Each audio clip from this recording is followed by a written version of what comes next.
That was a great live, a lot of fun. Now let's see how many people took advantage of the gang sheet. All right, we're gonna see, I'm refreshing the screen to see how many orders we got. All right, there they are. Look at that, we got 16 new orders. So I'm going to download them, put them on a memory stick, and then take them to the DTF so we can print them. Let's go. It's always interesting to see what people have, what people are printing, you know? Let's create a new folder and paste them. All right, while this thing's a copy, we're gonna go downstairs, get the DTF ready, and let's go. And for all those other DTF companies out there, they not like us, they not like us, they not like us, they not like us. Excellent. Perfect. Now we open Vivid Rip, and we're going to add the files one by one and just rip them. Now this is how big the graphic is on the screen, and all I need to do is just center it. It's already at the height. All I need to do is center it. We're gonna right click and we're gonna print the file. And that's the rip. I'm gonna place it in the same folder that it was before. And there we go. So once it rips, you see the line on the bottom, it's gonna show you the activity. We're gonna just keep doing a couple. Once we have a few of them done, we're gonna send them to the printer, and while they're printing, we'll just finish the rest. We're just gonna do one or two first. We're gonna rip a couple of them, send them to the printer, and while those are printing, then I'll rip the rest. There's no sense in ripping everything and then sending it to the printer, because by the time you rip everything, you could have printed maybe 2 or 3 sheets already. So this is a bit more efficient way of doing it.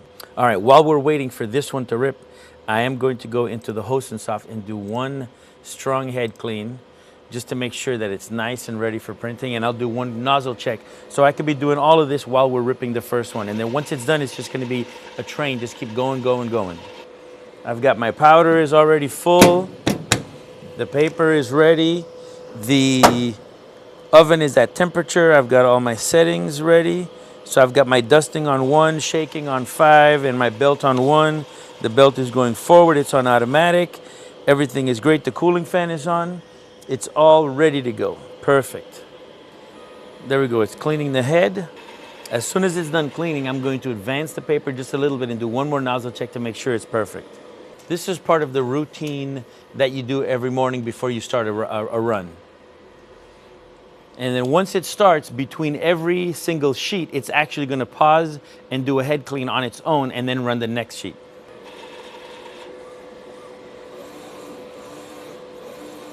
Look at that, beautiful, perfect.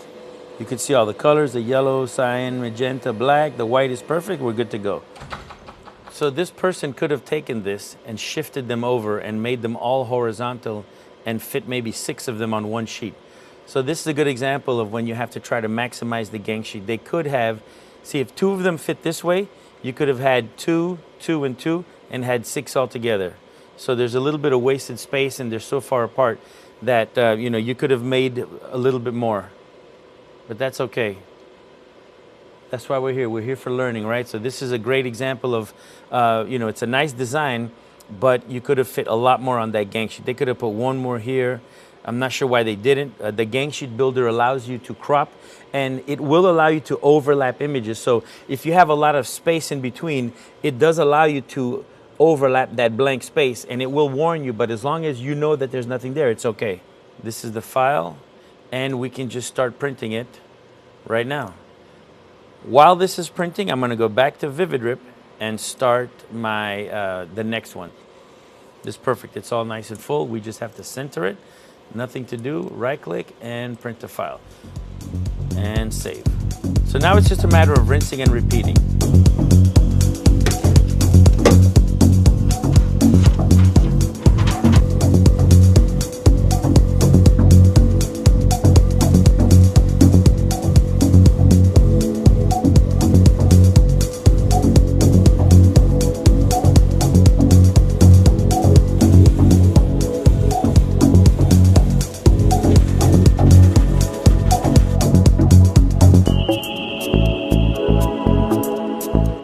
Again, we're going to go back to Host & Soft, go to File, and go to the next image that we have. And notice they're all waiting, they're all on queue, waiting to get printed. This one doesn't say, so here it says print ready. This one says task ready. We just right click, You right click on it, hit print ready, it's gonna say print ready. And now everything is queued up, so I don't have to waste time waiting for it to load.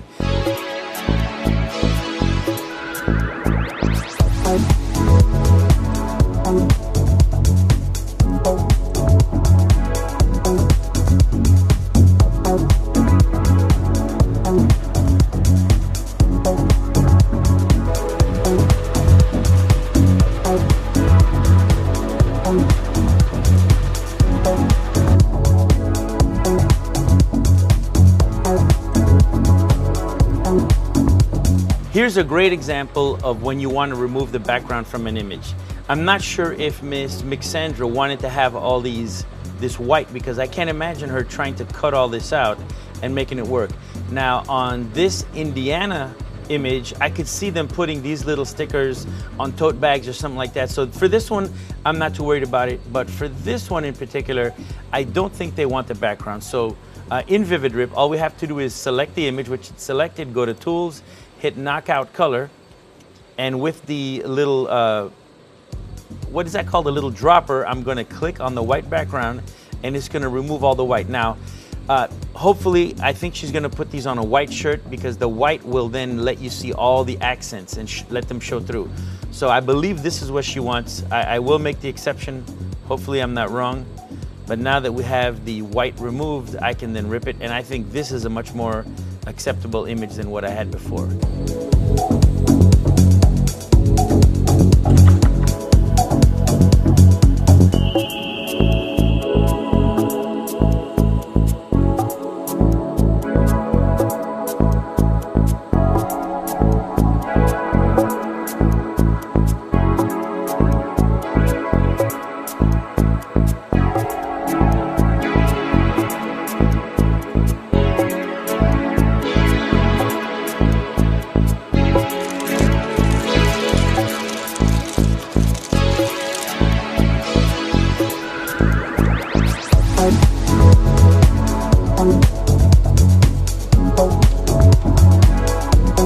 All right, time to cut these. Let's go. Now it's time to cut them, and we're gonna know where each of them starts because we have the name of the order. So that's a good thing. So on the gang sheet builder, it kind of tells you the name. So that's one way to go by. So we're just gonna slice it real easy. Don't do this, just kind of slice it across. It's way faster. And I'm just gonna slice it across. I'm giving myself a little bit of allowance. Now, when you're making your gang sheet, it's also important, I do tell you guys to maximize your sheets, but don't cram too many. Or like this one, it has a lot of images, but when you cut it out, you are gonna be able to hold it because you wanna have enough material to grab the corner of it when you're peeling it off. So if you're stacking your images too tight, you might not have enough corner to lift up when you're trying to peel it off of your shirt. And so by you trying to get it so close, you may cause a little error.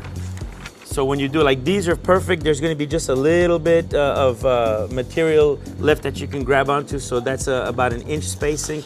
That's all you need. You don't need too much. But this person only ordered one of these little images, but I made him a whole gang sheet. You know, we had to maximize that two foot roll. So here's a good one. They might have been able to add one more row. Had they just moved it a little bit closer this way, they could have gotten one more row. And had they kept the same distance, they would have still been able to peel it off.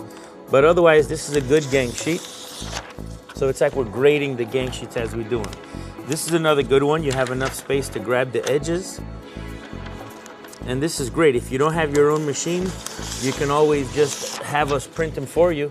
And that's it. So this person here, they have their own logos.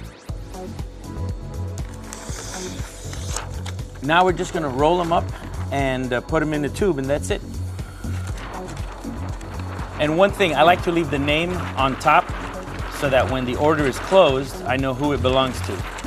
So if you see here, there's the name of the order. You got the order number, everything else, it's right there. So now I can just put a piece of tape on it and send it away. So I always know what the order is. I don't have to unravel it. And when you roll the tube, you wanna roll it with the film or with the print inside so that in case it rubs against something, it doesn't come off.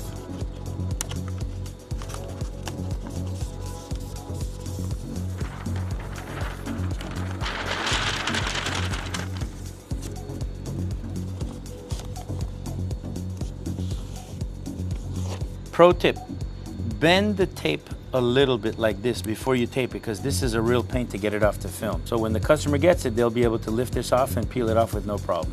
That's it, last one. Every tube comes with some instructions. So we're gonna tube them, put the instructions in there, and they'll sail them out. And we also need to make sure that we put the number of the order. So this one is 30379. So I just put it here, 30379. Gonna take my instructions, and I'm gonna roll them and put them inside the little tube. Because if I were to roll this and just stick it inside the tube, it's gonna unravel and stay stuck on the outside. And when the customer gets it, they're not gonna see it in there. So I have to make sure that I roll this up nice and tight and that I actually put it inside here. Like that, see? Because if it unravels, it's gonna stick to the wall and they're gonna have a hard time getting it out. So the order's on the outside. I can close my tube, ready for shipping.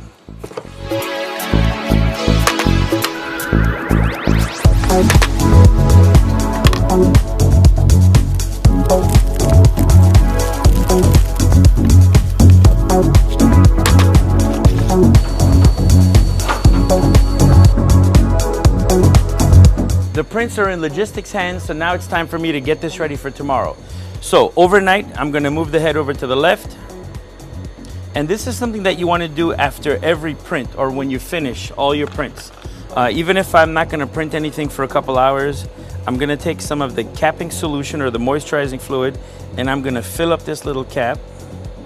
I don't want it to overflow, I just wanna make it just nice and full like that. And this is gonna keep the head moist. So if I know I have some prints to do tomorrow, that's fine. If I don't know, let's say this was midday and I just finished a run, I'm still gonna wet cap it, because let's say I don't get any type of runs at all.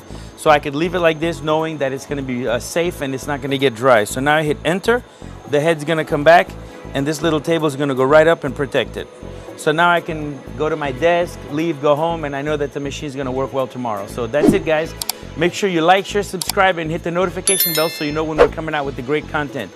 And as always, leave any comments you want below. Let me know how I did, all right? Or if you have any ideas for next episode. We'll see you on the next one.